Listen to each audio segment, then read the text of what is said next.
म्हणजे तुला सिनेमामध्ये आल्यानंतर म्हणजे जे मी आता म्हणतोय, कारण तू तुझं मूळ शिक्षण प्रॉपर ललितमध्ये किंवा हे वगैरे, मग सिनेमा किंवा तू पण वेगवेगळ्या माध्यमातून तू, मला असं वाटतं की तू फार छान ते अडॅप्ट करत गेलीस, शिकत गेलीस. आमचा DOP होता शिरीष देसाई, आणि त्यांनी मला पहिला दोन शॉट झाल्यावर कोपऱ्यात घेऊन सांगितलं की तुला एक गंमत म्हणून सांगतो की आपण जे दिसणार आहोत ना ते मोठ्या पडद्यावर 40 पट दिसतो बरं का. म्हणजे तुझे म्हणत की 2 तासाचं चर्चेचं नाटक आणि एवढं ड्रामॅटिक नसताना कसं होल्ड व्हायचं, तर त्याचं मला वाटतं बीज आहे किंवा ती एक नवीन गोष्ट मी हिच्याबरोबर तेव्हा शिकलो. त्यावेळेला मला एक पुस्तक मिळालेलं होतं की फक्त स्पर्धेकरता बक्षीस न मिळण्याकरताचं नाटक, असं बघत असताना स्टॅनिस्लावस्कीचं ॲक्टर वर्क्स असं होते नाव आहे, स्टॅनिस्लावस्कीचं पुस्तक. इंटर रिलेशन्स माणसांची, म्हणजे जेव्हा दोन मित्र असतात तेव्हा ते प्रत्येक ठिकाणी 2 मित्र म्हणून असले तरी प्रत्येक सिच्युएशननुसार त्यांच्यातलं नातं इंटर रिलेशन बदलत जातं. बेसिकली आता थोडं मागे जाऊन सांगायचं झालं तर मुळातच मला नटवायचं होतं सगळ्यांचं. काय म्हणतो माहित होतं महाराष्ट्र शासनाने आज सन्मानित केलंय आणि which is very proud. V शांतारामांच्या नावाने तुला जो सन्मान मिळाला आहे ॲब्सोल्युटली डिझर्वेबल. आणि म्हणूनच म्हणजे मी हा सगळा बॉडी ऑफ ज्यांनी थोडा काही मिस केला असेल त्या पॉडकास्ट निमित्त त्यांना कुठेतरी त्याची जाण व्हावी. तसं आता असंभव आपण केला, त्याच्यामधला जो रोल आहे तुझं ऑलमोस्ट डबल रोल आहे. ॲज अन ॲक्टर तुला त्यातलं काय असं वाटलं की ज्याच्यामुळे ऑब्व्हियसली चॅलेंजिंग आहेच तो, काय म्हणून तू त्याच्याकडे? तर चांगली बांधलेली गोष्ट होती. गिरीशचे संवाद होते, त्यानंतरच ते माझ्याकडे आलं की गिरीशचे संवाद लिहून आले. जरा काय म्हणू आपण, गोष्ट सांगण्याची पद्धत एक फार एक्सपेरिमेंटल नाही आहे त्यातली. एक आपल्याला माहिती असलेला फॉर्मॅट आहे त्या गोष्टीचा, पुनर्जन्म हा फॉर्मॅट. नमस्कार, मी संदीप कुलकर्णी. आपण बरेच लोक आता बडे आमचे सबस्क्रायबर आहात, लाईक करता आहात आणि सबस्क्राईब केल्यामुळे आम्हाला थोडंसं काय म्हणतो त्याला एक प्रोत्साहन मिळतं, तर तुम्ही करत राहा. इनफॅक्ट बऱ्याच लोकांनी केलेलं नाही आहे कारण आम्हाला व्ह्यूज मिळत आहेत पण सबस्क्राईब होत नाही आहे, तर प्लीज करा. तुम्हाला माहिती आहे बड्यामध्ये आपण असे वेगवेगळे व्यक्ती, वेगवेगळ्या पर्सनॅलिटीज आपण आणतो की जे आपण म्हणतो ना की याची फिलॉसॉफी अशी आहे की आपण जन्माला सामान्य म्हणून येतो, पण आपल्या कामामुळे आणि आपल्या विचारांमुळे, आपल्या कर्मांमुळे आपण जे काही मोठे होतो आणि जो काय अनुभव कमवतो, हा अनुभव इतका मौल्यवान असतो आणि हा अनुभव त्या माणसाबरोबर निघून जातो. तर मग हा अनुभव आपण डॉक्युमेंट करण्याचा प्रयत्न करतो, ज्याचा बऱ्याच लोकांना किंवा काही येणाऱ्या पिढीला किंवा काही ह्या क्षेत्रात कोणाला काही करायचं असेल तर त्यांना त्याचा फायदा होतो, त्यांना त्याचे इन्साईट्स मिळतात. बरोबर? तर अशा वेगवेगळ्या व्यवसायातली लोकं आपण बड्यामवरती आणतो आणि ह्या वेळेला आपण माझ्याच व्यवसायातले असे 2 रत्न, 2 हिरे आपण आणतो. यांचं नाव आहे मुक्ता बर्वे आणि गिरीश जोशी. हे दोघांनाही तुम्ही चांगलेच ओळखता, म्हणजे मी त्यांचं इंट्रोडक्शन देण्यात काही पॉईंट नाही आहे. पण तरीसुद्धा मुक्ता आणि गिरीश हे दोघे अगदी त्यांच्या उमेदीच्या काळापासून हे दोघे चांगले मित्र आहेत. दोघांनी फार अप्रतिम वेगवेगळ्या प्लॅटफॉर्म्सवरती कामं केलेली आहेत. फायनल ड्राफ्ट हे नाटक तुम्हाला आठवतच असेल, बरीच वर्ष हे नाटक चाललं आणि लोकांनी खूप त्याला उचलून धरलं होतं. पण ह्या नाटकातले जे इंट्रिकसीज आहेत किंवा या नाटकातला जो एक जर्नी आहे ना, तो पण आपण ह्या आपल्या गप्पांमध्ये उलगडणार आहोत. पण एकूणच मुक्ताचा आणि गिरीशचा हा जो कामाचा, आयुष्याचा जो प्रवास आहे तोही आपण डॉक्युमेंट करण्याचा प्रयत्न करणार आहोत या गप्पांमधून. तर या भेटूया या 2 पर्सनॅलिटीज ज्यांनी ह्या मीडिया क्षेत्रामध्ये एक मोठा इम्पॅक्ट केला आहे आणि मोठं बॉडी ऑफ वर्क केलेलं आहे. भेटूयात दोघांना, मुक्ता आणि गिरीश जोशी.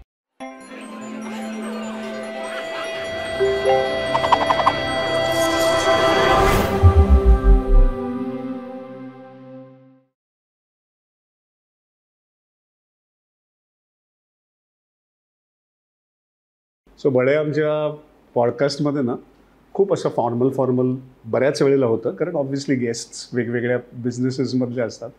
पण आज असं फील आहे की म्हणजे फॉर्मल तर सोड, अगदीच असं वाटतंय की आपणच कुठल्या तरी घरात आलो होतो आणि गप्पा मारतोय रे. सो मजा आहे. म्हणजे इनफॅक्ट तुमच्या दोघांबरोबर काम करायची माझी खूप इच्छा होती. मी तर तुला किती वेळा म्हटलेलं आहे की अरे उत्तम रायटिंग होते असं म्हणू नको, अजून होऊ शकतं ते. ऑफकोर्स. पण आत्ता तो योग आलाय, निदान सुरुवात तरी झाली. म्हणजे मुक्ताबरोबर पण इनफॅक्ट पहिल्यांदा काम करायला मला मिळालं. सो असंभव नावाचा आपला जो सिनेमा येतोय आता, तर या सिनेमानिमित्त आपण एकत्र आलो. आणि मग मला असं वाटलं की अरे तुम्ही दोघं तर इतक्या अगदी तुमच्या फाउंडेशन डेजपासून तुम्ही एकत्र आहात आणि मग तुम्ही इतकं काम केलेलं आहे की त्याचा एक बॉडी ऑफ वर्क एवढा आहे की आपण त्याच्यावरती काहीतरी बोलूया. कारण तुमचं नाटक अजूनही म्हणजे मला काय सगळ्यांना आठवतं आणि it is one of the greatest play, memorable play that is happen called final draft. तर पहिलं अगदी सुरुवात करू. तुम्ही भेटलात कसे एकमेकांना, म्हणजे सुदर्शन संस्थेमध्ये एकत्र का त्याच्या आधीपासूनही तुम्ही एकमेकांना ओळखीचा? आमच्यातला जो सगळ्यात कॉमन आणि महत्त्वाचा धागा आहे तो म्हणजे रसिका. रसिका बरोबर माझं जे पहिलं नाटक होतं, कमर्शियल नाटक, आम्हाला वेगळं व्हायचंय, त्याच्यामुळे रसिकाची आणि माझी मैत्री झाली. आणि गिरीश रसिकाचा नवरा असल्यामुळे मला भेटला. मग आमची मैत्री वेगळी झालीच, पण पहिली भेट आमची सांगलीच्या थिएटरमध्ये झाली. जेव्हा आम्हाला वेगळं व्हायचं याची ग्रँड रिहर्सल आणि पहिला प्रयोग तिकडे असणार होता. आणि गिरीश जोशी माहिती होता मला, म्हणजे गिरीश जोशी रायटर, कारण त्याचं पुण्यातलं सगळं काम, आधीची सगळी नाटकं, हे सगळंच माहिती होतं. पण तो कधी भेटला नव्हता त्याआधी, कारण मी अभिनेत्री नाटकं वगैरे मी कॉलेजमध्ये स्टुडंट असताना वगैरे बघितलेली नाटकं आहेत की अशा एखाद्या नाटकात काम करायला मिळालं पाहिजे, अशी जी नाटकं असतात. तर त्यामुळे मला असं क्रेज होती की गिरीश जोशी कसा असेल. आणि मग तो आला, दाढी बिडी आणि सिगरेट, तेव्हा तो सिगरेट ओढायचा. आणि आता गिरीश नाटक बघणार आहे वगैरे असा एक सगळा सोहळा होता की बापरे वगैरे. आणि सांगली अर्थातच तो फार काही म्हणजे पहिल्या भेटीत असा खूप फॉर्मल कधीच नव्हता. म्हणजे होऊच शकत नाही मला असं वाटतं. तो जर तो बोलतो किंवा तो बोलत नाही, तो बोलला तर तो सगळं बोलतो, नाहीतर तो न बोलण्याचं एक त्याच्याकडे स्किल आहे, तेही तो करतो. पण तो बोलला आणि मला असं वाटलं की अरे आमची तर ओळख आहे, काही नाहीच आहे म्हणजे. सो पहिली भेट ती, त्यानंतर मैत्री झाली आणि मग ती राहिलीच. आणि ऑब्व्हियसली म्हणजे Rasika again we miss her. कारण मी पण जेव्हा दुबेंकडे होतो, इनफॅक्ट मला वाटतं कदाचित तूही तिला भेटला नसेल, तेव्हापासून मी तिला ओळखतो. आम्ही एका अर्थाने गुरुबंधू आहोत. आणि खूप नाटकातनं तिने अप्रतिम नटी आणि तिचं एक सेन्स ऑफ ह्युमर अमेझिंग होतं. म्हणजे आय कांट फॉरगेट दॅट. म्हणजे काय वेळेला तिच्या डोक्यात असं बघून चालायचं, काहीतरी शिस्त आहे वगैरे असं रसिकाचं असायचं. सो तू सुदर्शन संस्थेतनं सुरुवात केलीस का तुझ्या ह्याच्यातनं, म्हणजे तुझ्या नाटकाची कॉलेज व्यतिरिक्त? तू अदरवाईज अकॅडमिशियन आहेस ना, तू काहीतरी बऱ्यापैकी. मी इंजिनिअरिंगला होतो, मेकॅनिकल इंजिनिअरिंगला, CUAP ला पुण्याला. सो कॉलेज ऑफ इंजिनिअरिंग पुणेला. तर नाटकाचं पुरुषोत्तम फिरोदिया वगैरे सगळं ते मी कॉलेजमधनं केलं होतं. पण मला वाटतं इंटर कॉलेजिएट व्यतिरिक्त जी आपण थिएटर ॲक्टिव्हिटी करतो ती मी महाराष्ट्र कल्चरल सेंटर किंवा रादर त्याच्या आधी परफॉर्मिंग आर्ट क्लब म्हणून एक ग्रुप होता पुण्यामध्ये, वीरेंद्र चित्राव तो चालवायचा. आणि त्याची कल्पना त्यावेळेला अशी होती की इंटर कॉलेजिएटला जे सगळे क्षेत्र, म्हणजे इंटर कॉलेजिएटचं IPL असं आपण म्हणूया, म्हणजे वेगवेगळ्या कॉलेजमध्ये इंटर कॉलेजिएटमध्ये नावाजलेले जे सगळे नट, लेखक, दिग्दर्शक आहेत त्या सगळ्यांना एकत्र करायचं कॉलेज संपल्यानंतर त्यांची, की नाव they are no rivals anymore. आणि मग त्या सगळ्यांना एकत्र घेऊन काहीतरी, तर अशी आम्ही 2-3 नाटकं केली होती जी चांगली झाली होती, त्याला चांगला प्रतिसाद मिळालेला होता. तर त्याच्यामध्येच मला म्हणजे BJ मेडिकलचा विवेक बेळे, चंद्रशेखर फणसळकर आणि अभिनव कलामध्ये वीरेंद्र चित्राव होतं ते, असा आमचा एक ग्रुप झाला. पण हे ॲक्टिव्हिटी सगळ्यांच्या वेगवेगळ्या ॲक्टिव्हिटी असल्यामुळे पुढे कंटिन्यू करणं न जमल्यामुळे आम्ही महाराष्ट्र कल्चरल सेंटरकडे गेलो. तर मग त्यामुळे आम्ही नाटक करण्याकरता महाराष्ट्र कल्चरल सेंटरला अप्रोच केलं. त्यावेळेला ती संस्था प्रामुख्याने गायनाचे किंवा संगीताचे कार्यक्रम करणारी संस्था होती. ज्योत्स्ना भोळेंनी ती स्थापन केलेली होती. तर त्यांनाही काहीतरी नाटकामध्ये एक्सपान्शन करायचं होतं. सो मला वाटतं मिलिंद फाटक आमच्यातला, त्यांनी त्याच्या एका राज्यनाट्याच्या नाटकाकरता कल्चरल सेंटरने आम्हाला त्यांचं बॅनर दिलं आणि आम्ही नाटक केलं. मग माझे नाट्यदर्पणची एक एकांकिका, असं करत करत मग त्यांचं नाटकाचं क्षेत्र हळूहळू वाढत गेलं. सुरुवातीची त्यामुळे मला वाटतं 5-6 नाटकं किंवा त्या सगळ्या ज्या ॲक्टिव्हिटी होत्या त्या आम्हीच केल्या, जे पूर्वीचे पॅक असं आम्ही म्हणायचो आम्हाला. ते अशा प्रकारे कल्चरल सेंटरशी संबंध आला. लिखाण आणि दिग्दर्शन दोन्ही तेव्हाच सुरू केलं होतं? हो, म्हणजे मला वाटतं विवेक बेळे लिहून डिरेक्ट करायचा, मी लिहून डिरेक्ट करायचो. तर बेसिकली आता थोडं मागे जाऊन सांगायचं झालं तर मुळातच मला नटवायचं होतं सगळ्यांचं. काय म्हणतो? तुला माहित होतं? मला माहिती होतं. कॉलेजमध्ये माझ्याबरोबर तरी कामच केलं त्यामुळे मला हा तेवढी- ते माहिती, ते ठीक आहे, ते योगावधी, पण नट व्हायचं होतं. हा इंजिनियर मुलगा. हा हे बा आजही नसतं आणि त्या काळातही प्राईम एम्बिशन मी आता चांगला लेखक होतो अशी कुठे असते कोणाची, काही फार काही ग्लॅमर नसतं लेखनाच्या क्षेत्रात. तर पण इंजिनिअरिंग कॉलेजमध्ये कसं झालं की एकंदरीत मी भुसावळवरनं आलेलो असल्यामुळे अहिराणी भाषेचा प्रभाव होता माझ्या सगळ्या बोलण्यावरती.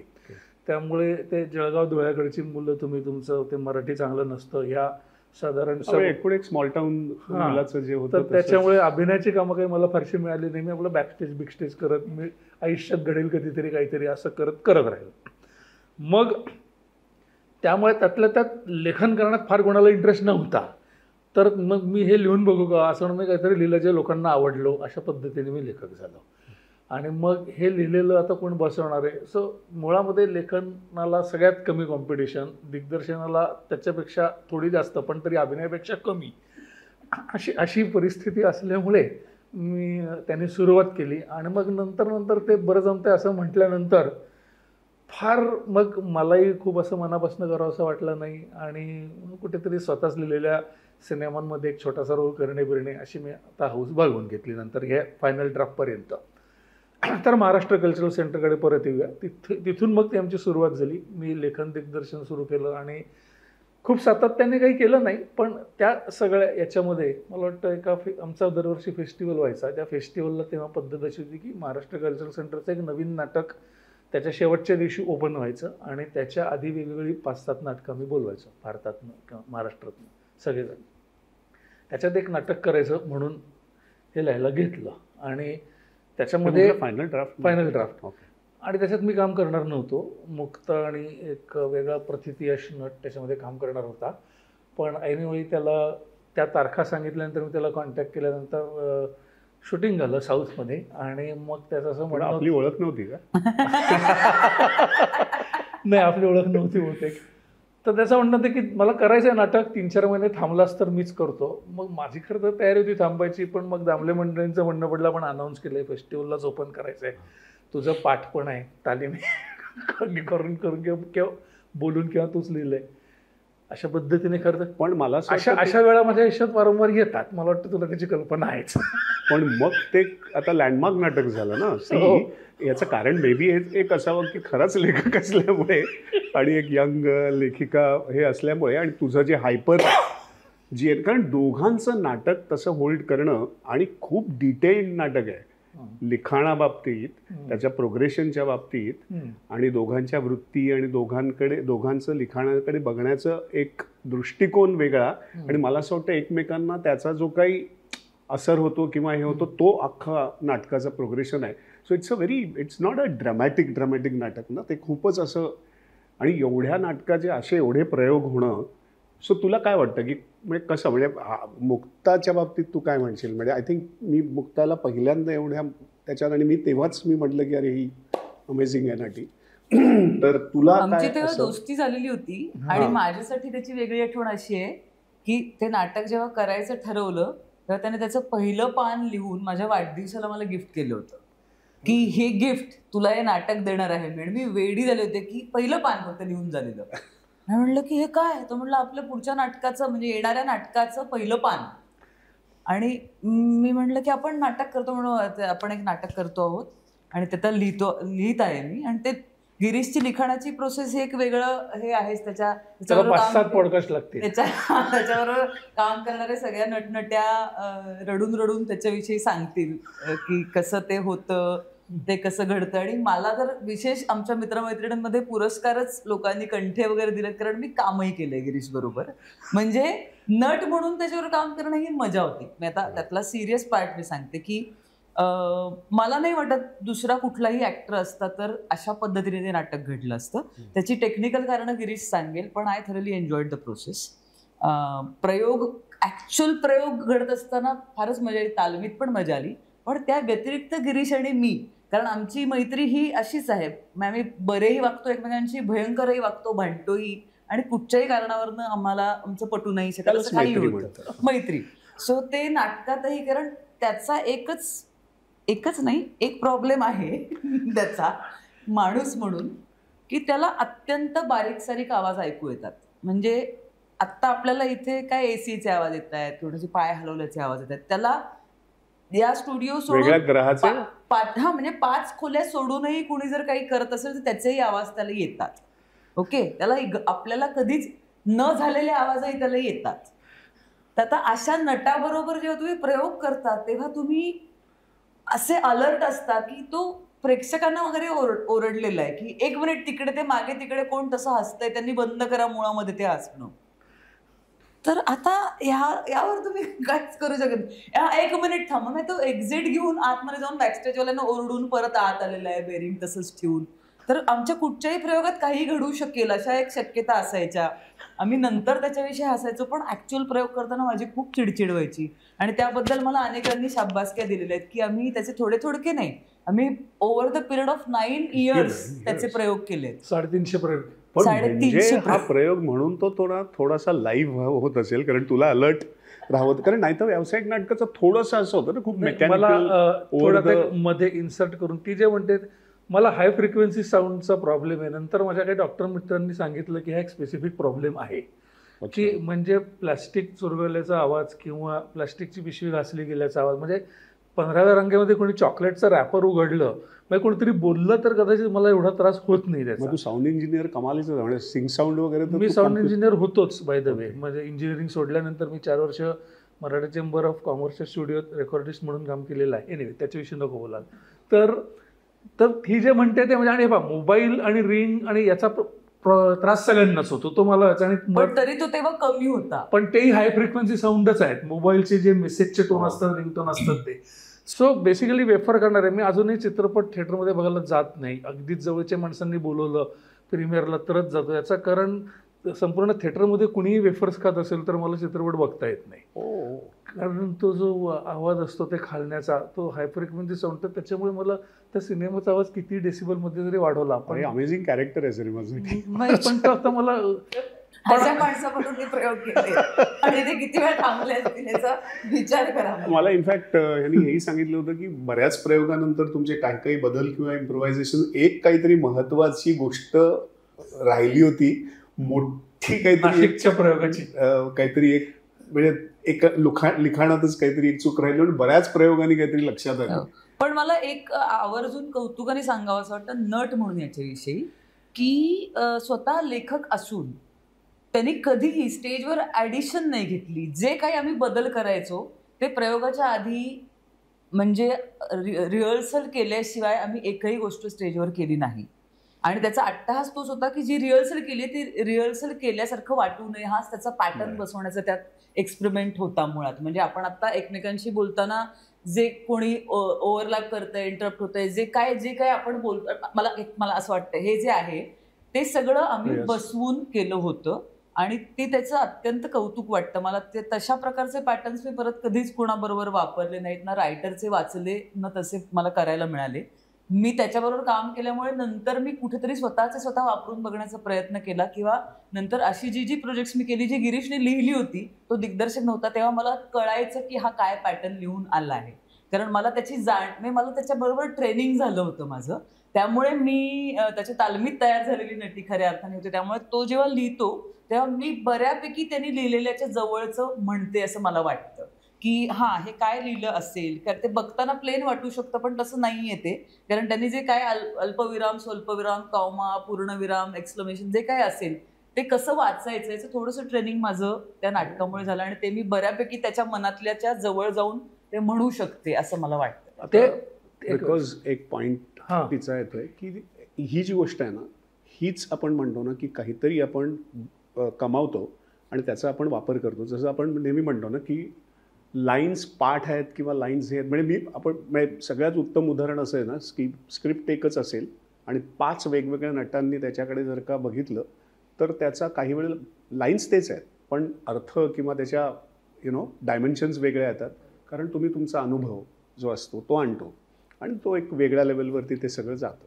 तसं तुझं असं काही उदाहरणं देऊ शकशील का की तू कशी एक टप्प्याने काय कमवत गेलीस ॲज अन ॲक्टर म्हणून? हो, म्हणजे प्रत्येक मागच्या प्रोजेक्टचा पुढच्या प्रोजेक्टसाठी मला उपयोग होत गेला. म्हणजे जसं गिरीश बरोबर काम करताना मी हे सांगितलं तसं मी पहिल्या नाटकात रसिका बरोबर काम केलं.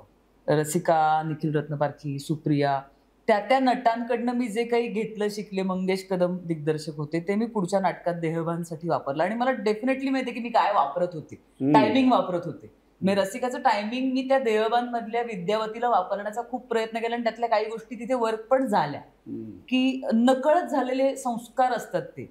पण दुसऱ्या नाटकात मी नीनाताई बरोबर काम केलं देहभानमध्ये, आणि ते नीनाताईचं जे लालित्यपूर्ण स्टेजवरचं वागणं, वावरणं, ज्या नटीचं नायिकेचं एक वागणं असतं, ते मी हमतो तेरे आशिकीमध्ये वापरण्याचा प्रयत्न केला. त्याची एक लय आहे तिच्या सगळ्या वागण्या, बोलण्या, चालण्याला, ती लय वापरण्याचा प्रयत्न केला. मग मी संजय मोनेंबरोबर काम केलं. संजय काकाचं रे चाल ते होतं, ते मला ऍक्च्युली कबड्डीमध्ये मी कबड्डीपटूचा रोल करत असताना मी वापरू शकले, की विनय आपटे सरांबरोबर मला उभं राहायचं होतं. आणि मला अजूनही आठवतंय की रंगीत तालमीपर्यंत मी प्रेशरमध्ये रसिका आली होती, आणि रसिका मला म्हणाली, मुक्ती काम बरं करतेस तू, ऍक्च्युली चुकत काही नाहीयेस, फक्त एकच होतंय की तुझ्याकडे बघून असं वाटतं की तू विनय आपट्यांबरोबर काम करतेस, तू तुझ्या वडिलांबरोबर सीन करतेस असं वाटत नाही. हा एक स्विच होता फक्त विचार करण्याचा, की अच्छा मी एका मोठ्या ऍक्टर बरोबर उभी आहे, एक कमी अनुभवाची छोटी नटी, असं न वाटता मी माझ्या वडिलांसमोर उभी आहे, एक कमी हे असलेली, अनुभव असलेली एक लहान वयाची मुलगी. हे दोन वेगळ्या गोष्टी आहेत, पॅरललच आहेत, पण वेगळ्या. मोठ्या नटाचं प्रेशर आणि वडिलांचं प्रेशर हे दोन वेगळं असतं. तो इकडचाच स्विच असतो, आणि जो मला रसिकाच सांगू शकली असती, कारण माझ्या रंगीत तालमीला रसिका, सुप्रिया, गिरीशला मी बरेचदा बोलवते, किंवा मी जवळचे मित्रमैत्रिणी जे मला अगदी मोकळेपणाने सांगू शकतात की हे वाईट होतंय, हे चुकीचं आहे, हे करू नकोस, किंवा इतपतच करू शकतेस, जे काय असेल ते. सो अशी मंडळी, तर त्यात रसिका आणि सुप्रिया आवर्जून असतात. मी असायच्या, रसिका असायची, सुप्रिया अजूनही येते. मतकरी विषयी बोलते, मतकरी सुप्रिया माझी वर्गातली. हो. तर तेव्हा रसिकाने मला सांगितलं की तू एक बटन फक्त दाब, तू बघ काय करायचं, मनात काय आणायचं, तू ते कर. आणि ऍक्च्युली प्रयोग बदलला, आणि ती मला म्हणली शाबास झालंय. तर तेव्हा मी संजय काकाचा जो एक होता, तो मला कबड्डीत वापरता आला. पुढे विनय सरांच्या असंख्य गोष्टी मी असंख्य ठिकाणी वापरल्या. अर्थात ती कॉपी नसते, ती समोरच्या चांगल्या ऍक्टरची एक काहीतरी छाप, इमेजरी, प्रेझेंट करण्याची पद्धत, स्वभाव, पॉवर, टायमिंगची पद्धत, काहीतरी एखादं असतं जे तुम्हाला तिथे पुढच्या रोलमध्ये कॅरी फॉरवर्ड करून तुम्ही ते ट्रान्सलेट करू शकता तुमच्या शरीरात. असं नाही की मी नंतर काय असं विनय सरांसारखं कधीच काम नाही केलं, दुसरा कुठलाच माणूस मला म्हणणार नाही की हे विनय सरांसारखं आहे, पण मला उभं राहताना मला जाणवलं की ही पॉवर मी विनय सरांची घेऊन उभी राहिले आहे. असं प्रत्येक ठिकाणी मला चांगलं शिकतं, जे मला गिरीशकडनं अर्थातच. कारण मी अगदी सुरुवात जेव्हा केली तेव्हा गिरीशने मला एक पुस्तक वाचायला दिलं, त्यालाही आता आठवते की नाही मला माहित नाही, कुठच्या तरी सायकोलॉजीच्या स्टुडंटसाठी ते द गेम्स पीपल प्ले नावाचं एक कॉन्सेप्ट त्यांनी मला ट्रान्झॅक्शनल अनालिसिसवरचं पुस्तक. हा, की इंटर रिलेशन्स माणसांची, म्हणजे जेव्हा दोन मित्र असतात तेव्हा ते प्रत्येक ठिकाणी दोन मित्र म्हणून असले तरी प्रत्येक सिच्युएशन नुसार त्यांच्यातलं नातं, इंटर रिलेशन बदलत जातं. कधी मी त्याच्यापेक्षा वयाने लहान असले तरी मी समजून सांगते, गिरीश ऐक, आत्ता इथे बोलण्याची गरज आहे का तुला? तेव्हा मी एक काहीतरी त्याच्यापेक्षा मोठी मदरली काहीतरी फील घेऊन त्याला सांगते, आणि तो लहान होतो. एकाच वयाचे मित्र असले तरी काहीतरी तो एकदम काहीतरी वेगळ्या ह्याने येतो आणि माझ्या वेगळ्या पद्धतीने मला अप्रोच करतो. तर त्या दोन माणसांची, कॅरेक्टर्सची एकमेकांमधली सीननुसार नाती बदलू शकतात, अशी ती कॉन्सेप्ट होती. तर मी चुकीचं सांगत नाही, बरोबर आहे. ते ऍक्टिंगच्या संदर्भातली थेअरी नाही आहे, पण ते पुस्तक वाचल्यावर माझ्या लक्षात आलं की ऍक्टिंगमध्ये याचा म्हणजे प्रत्येक माणसामध्ये एक चाइल्ड आणि एक ॲडल्ट आणि एक फ्रेंड म्हणजे 3 नाती असतात, आणि प्रत्येक माणसांमधलं कॉन्व्हर्सेशन जेव्हा चालू असतं तेव्हा ती स्विच किंवा शिफ्ट होत असतात त्या प्रसंगानुसार. हिनी सांगितलं तसं, आणि माझ्या लक्षात आलं की सीनमध्ये सुद्धा तसंच होतं बऱ्याच वेळेला. म्हणजे याचा वापर दिग्दर्शन करताना त्याचे जे पॅटर्न आहेत ते ठरवताना मी कधी कधी केला. सो बेसिकली ते नाटकाविषयीचं किंवा अभिनयाविषयीचं ते सायकोलॉजीचं वरचं पुस्तक आहे, पण त्याचा असा वापर करता येऊ शकेल ते मला. पण म्हणजे आपण नेहमी म्हणतो की वेगवेगळ्या गोष्टी नटाला किंवा आर्टिस्टला जे प्रगल्भ करतात ते वेगवेगळे पर्स्पेक्टिव्ह, वेगवेगळं वाचन, वेगवेगळं जे काही सो ही जी जर्नी आहे, या जर्नीमध्ये आपण जे अक्युम्युलेट करत राहतो किंवा जे घेत राहतो, आय थिंक दॅट इज आपण म्हणतो त्याला एनरिचिंग जो प्रवास असतो तो. करेक्ट. कारण तुझ्या बालपणातलं जे काही मी थोडंसं हे केलं त्याच्यामध्ये तू फार टिमिड होतीस, तू फार अशी बुजरी होतीस, फार मैत्रिणी नव्हत्या तुझ्या. तुझी आई मला असं वाटतं असं इमॅजिन करायला खूप अवघड आहे. म्हणजे so see this is why it is. म्हणजे you know see how the point is कसा म्हणजे नट किंवा माणूस कसा हे होतो ना त्याची एक ते हे आपल्याला कळतं ना की एक एक आपल्या टप्प्याने कसे होतो. सो आई शिक्षिका होते रे, हो, आई शिक्षिका. आणि ती लहान मुलांसाठी खूप नाटकं तिने लिहिली, 25 नाटकं लिहिली आहेत. आणि त्याच एका नाटकात मी काम केलं होतं, माझ्यासाठी एक नाटक तिने लिहिलं होतं आणि ती त्याची सुरुवात आहे. पण मला नेहमी असं वाटतं की हा अनुभव सांगाय बऱ्याच जणांना तो माहिती, आता मी बऱ्याच ठिकाणी बोलल्यामुळे त्या बुजरेपणाविषयी माहिती आहे, पण मला नेहमी असं वाटतं की जितक्या लवकर तुम्हाला तुमचा कम्फर्ट असण्याची जागा सापडेल ना तितक्या लवकर तो माणूस खुलू लागतो. तसं माझ्या बाबतीत झालं. मला वाटतं जे 10वीच्या परीक्षेनंतर जे घडलं की मी एक नाटकच केलं एका राज्यनाट्य स्पर्धेचं बाबांच्या कंपनीचं, आणि मला असं वाटलं की इथे मला कम्फर्टेबल वाटतं, इथे मला काही कोणाची भीती वाटत नाही, बुजरेपणा वाटत नाही, मी बोलू का नको वाटत नाही, मी बोललं तर कोणाला काय वाटेल असं वाटत नाही, मी हालचाल काही केली तरी मला वाटतं मी उड्या मारू शकते, मी झोपू शकते, मी काही करू शकते. अशी एक माझी कम्फर्टेबल जागा ही स्टेज आहे. हे आता मी कॉन्सेप्च्युअली इतका ब्रॉडर लेवलला सांगू शकते. तेव्हा तसं नसेल कळलं, तेव्हा असं झालं असेल की मी जे काय त्यात रिहर्सल्स केल्या, जे प्रयोग केले त्यात माझी पर्सनॅलिटी खुलली असेल, मी बोलू लागले असेल, जे माझ्या आईवडिलांना भावाला कळलं की काहीतरी बदल झालाय जो चांगला आहे. कारण अगदीच म्हणजे पाहुणे आले की आत घाईघाईने जाणारी जी मुलं असतात तशी मी होते की बापरे आता घरात कोणतरी येणार आहे आणि आता बोलायला लागेल, मग काय करतेस तू, मग कधी परीक्षा, मग गाणं वगैरे, ते त्या सगळं माझ्या अंगावरचा स्वभाव असतो. ते सगळं करणारी मुलगी अचानक स्टेजवर जाऊन वेगळं काहीतरी करायला लागते, तर त्याला काहीतरी तो कम्फर्ट झोन सापडला असेल आणि तसं ते झालं. आणि मग तू ललित कलामध्ये जेव्हा गेलीस तेव्हा तुझं एक फॉर्मल ट्रेनिंग सारखं झालं, तिथून तू तुझी डिग्री घेतलीस, तर तिथनं काय तुला अक्वायर करता आलं किंवा काय? कारण बरेच वेळेला आपण नेहमी म्हणतो की म्हणजे theatre, whether it is a formal institute किंवा कुठलंही थिएटर प्लेग्राऊंड आपण जे म्हणतो किंवा संस्था किंवा ज्याच्यामध्ये आपण करणं, कारण तिथे आपण खूप एक्सपेरिमेंट आणि आपण स्वतःला शोधतो. तसं तुला काही तिथे ललितमध्ये काही असं? त्यातली सगळ्यात चांगली गोष्ट अशी होती की आमचे HOD सतीश आळेकर सर होते आणि त्यांनी अशी माणसं तिकडे आम्हाला भेटायला आणली जी किती मोठी आहे ते आम्हाला त्या वयात कळत नव्हतं. हे सगळ्यात त्या वयाचं चांगलं असणं, म्हणजे त्या वयातला जर ॲसेट काय असेल तर तो की आपण किती मोठ्या माणसांची बोलतोय ह्याची तुम्हाला कल्पना नसते. त्यामुळे तुम्हाला वाटेल ते तुम्ही त्यांना विचारता, वाटेल ते सांगता, काहीही लिहिलं तरी दाखवता, मला हे म्हणून सुचले. कारण एक काहीतरी एक असं तुम्ही 17, 18, 16 वर्षाचा एक बेदरकारपणा असतो आणि मला सगळं जग कळलं असं त्या वयात वाटत असतं. त्यामुळे राजीव नाईक सर, वामन केंद्रे सर, गिरीश कर्नाड, जब्बार पटेल, विजया मेहता, दिलीप प्रभावळकर, ज्योती सुभाष, म्हणजे मी कदाचित नावं विसरेन, विजय केंकरे, मंगेश कदम, तुम्ही नाव घ्या, तो माणूस तिथे आमच्या समोर येऊन काहीतरी आम्हाला सांगून 4 गोष्टी, कोणीतरी नाटक बसवतंय, कोणीतरी वर्कशॉप घेतंय, ही सगळी खूप मोठी माणसं होती जी आमच्या बरोबर आमच्या वावरायची, आम्हाला काहीतरी वाचून दाखवायची, शिकवायची. आणि अशा प्रकारच्या शिक्षण पद्धतीमध्ये मला नेहमी असं वाटतं की जितकं तुम्ही कोऱ्या पाटीने जाल ना तितकं ते टिपकागदासारखं तुमच्यात उतरतं. मी आता शिकायला बसते असं म्हणून बसल्यावर असं शिक्षण होत नाही. जितका मोकळेपणा तुम्हाला मिळतो, जो आळेकर सरांनी आम्हाला दिला. आणि आळेकर सरांचं वेगळं कौतुक मला नेहमी असं वाटतं की त्यांनी कुठच्याही प्रकारच्या मेणबत्त्यांचा साचा नाही बनवला की माझ्यासारखे माझे विद्यार्थी माझ्या मागणं येतील, असं त्यांनी कधीच केलं नाही.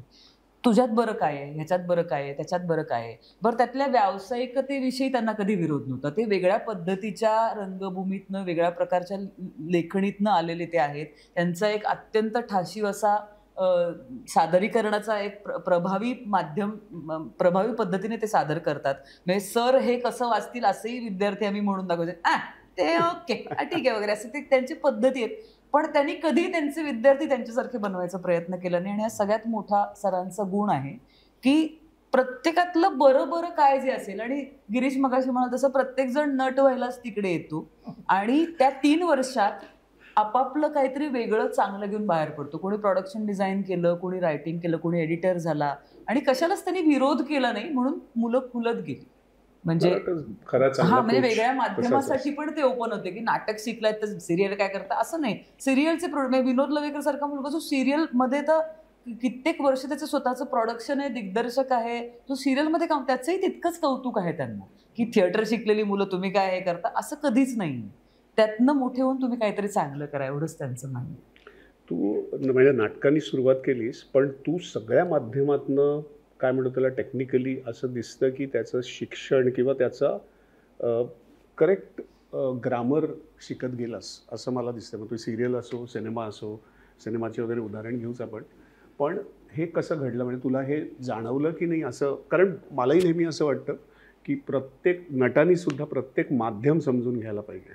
म्हणजे टेलिव्हिजन हा माध्यम, थिएटर हे माध्यम, आणि हे तसंच रायटरला पण, म्हणजे सगळ्याच क्रिएटिव्ह लोकांना ते समजून घ्यायला पाहिजे ना. जसं आपण पॉडकास्ट म्हणतो तेव्हा फ्लॅट लाईटिंग असते पण वी हॅव टू, बिकॉज कॉन्व्हर्सेशनमध्ये कुठे धक्का होता कारण it has to go organically. तसं तुला हे टेक्निकली तू शिकत गेलास का कसं ते अक्वायर करत गेला? शिकावं तर लागतंच, फक्त ते फॉर्मल शिक्षण मी कुठे घेतलेलं नाही, म्हणजे कुठल्या इन्स्टिट्यूटमध्ये किंवा मी काही वर्कशॉप वगैरे फारशी गेली नाहीत. इंजिनिअरिंगच्या विद्यार्थ्यांना मुळातच सेमिस्टरभर लेक्चर न करता नंतर शेवटच्या 15 दिवस युनिव्हर्सिटीतनं सिलेबस आणि पुस्तकं विकत आणून खोलीवर बसून स्वतःचा स्वतः अभ्यास करून पास व्हायची एक सवय असते. म्हणजे आमच्या काळामध्ये ती होती. त्या प्रकारे एकंदरीतच आपलं लॉजिक, आपली जी काय बुद्धी आहे ती, त्यांनी हे कसं घडत असेल, काय घडत असेल. मला वाटतं आपण मगाशी एक विषय अर्धवट राहिला, तिकडे परत जाऊया फायनल ड्राफ्टच्या वेळेचा. म्हणजे शिक्षणाची प्रक्रिया तुझ्या लक्षात येईल, पुढच्या सगळ्याचा जो पाया होता असं मला वाटतं की त्यावेळेला म्हणजे तुझे म्हणालास की 2 तासाचं चर्चेचं नाटक आणि एवढं ड्रॅमॅटिक नसताना कसं होल्ड व्हायचं. तर मला ते कशामुळे होल्ड होत असेल असं वाटतं, त्याच्यामध्ये त्याचं मला वाटतं बीज आहे, किंवा ती एक नवीन गोष्ट मी हिच्याबरोबर तेव्हा शिकलो. त्यावेळेला मला एक पुस्तक मिळालेलं होतं. एकंदरीतच मी थिएटर म्हणजे इंटर कॉलेजेसमधनं बाहेर पडून थोडं मोठं व्यापक थिएटर, की फक्त स्पर्धेकरता बक्षीस न मिळण्याकरताचं नाटक असं बघत असताना स्टॅनिस्लावस्कीचं ॲक्टर वर्क्स असं बहुतेक नाव आहे, स्टॅनिस्लावस्कीवरचं पुस्तक आहे ते, ॲक्टर वर्क्स. आणि हां, त्याच्यामधला एक किस्सा आहे. थिएटर करणाऱ्या माणसांना तो किस्सा माहिती असतो, थिएटरमधल्या नसलेल्या आपल्या व्ह्युअर्ससाठी मी थोडक्यात सांगतो. त्याच्यात एक गोष्ट अशी आहे की स्टॅनिस्लावस्की आणि तालमीला येणारा कुत्रा, अशी ती गोष्ट आहे.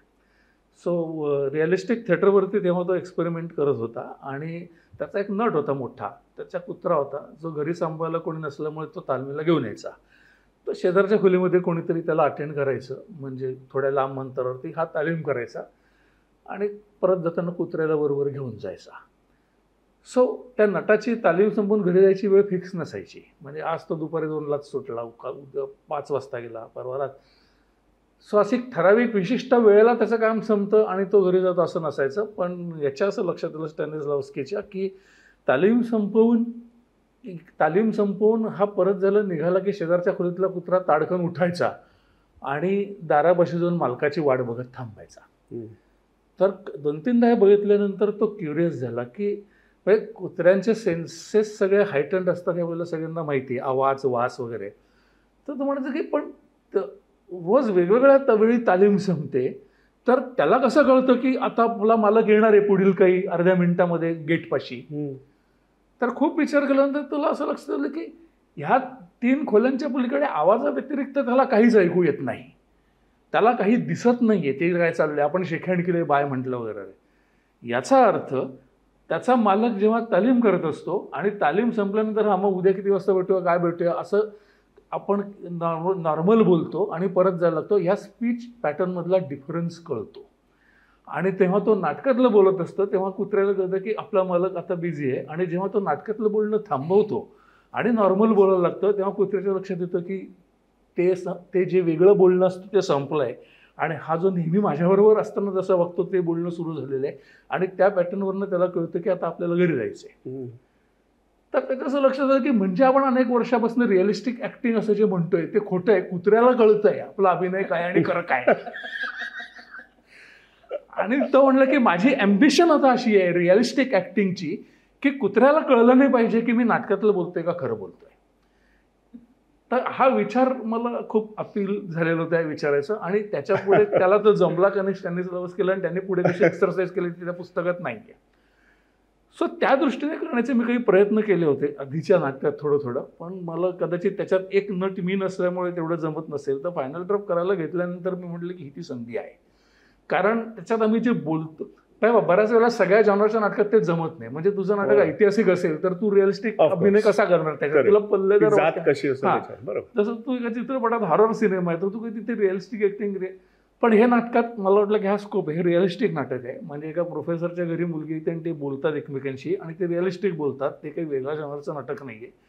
आणि ते जे तो करून बघत होता त्याला त्याची जे एक्सपेरिमेंट चालू होते तसं आपण काहीतरी याच्यामध्ये करून बघूया, म्हणजे असं माझ्या ते डोक्यामध्ये होतं. सो माझ्याकडे काही थिअरॉटिकल बॅकग्राऊंड नव्हतं, पण माझ्या लक्षात आलं की ते शेवटी स्पीचशी रिलेटेड आहे. आपण जरी म्हणत असलो की नाटक, पण कमर्शियल नाटकामध्ये 30व्या रांगेत अशी तुझी किती बॉडी लँग्वेज दिसते किंवा तुझे किती एक्सप्रेशन दिसतात. हां, म्हणजे सो एका अर्थाने जरी आपण ह्या नाटकामध्ये सगळ्या गोष्टींना महत्त्व देत असलो तरी at the end of the day जे तुला कानावरती ऐकू येतं, जसं त्या कुत्र्याला ऐकू यायचं, त्याच्यावरूनच तुझा ॲक्टिंग रिअलिस्टिक. सो आम्ही रिअलिस्टिक बोलण्यातल्या पॅटर्न काय असतील ही जे मग अशी थोडंसं तिने उदाहरण दिलं त्याचं मोठं, आणि मग जाणीवपूर्वक मी खऱ्या आयुष्यामध्ये आपण एकमेकांशी कसं बोलतो हे ऐकायला, म्हणजे त्या दृष्टीने ऐकायला सुरुवात केली. आणि मला रिझल्ट खूप धक्कादायक होते. म्हणजे आणि त्या माझ्या फायनल ड्राफ्टच्या ह्या सगळ्या प्रोसेसचा माझ्या भविष्यातल्या सगळ्या लेखनावर परिणाम झाला. आणि सर्व जॉनरच्या सर्व आजतागायत शेवटच्या प्रोजेक्टपर्यंत. कारण तेव्हा माझ्या लक्षात आलं की आपण जे बोलतो आणि आपण जे लिहितो याच्यात काहीच साम्य नाही आहे. म्हणजे ग्रामर, म्हणजे थोडक्यामध्ये म्हणजे उदाहरणार्थ की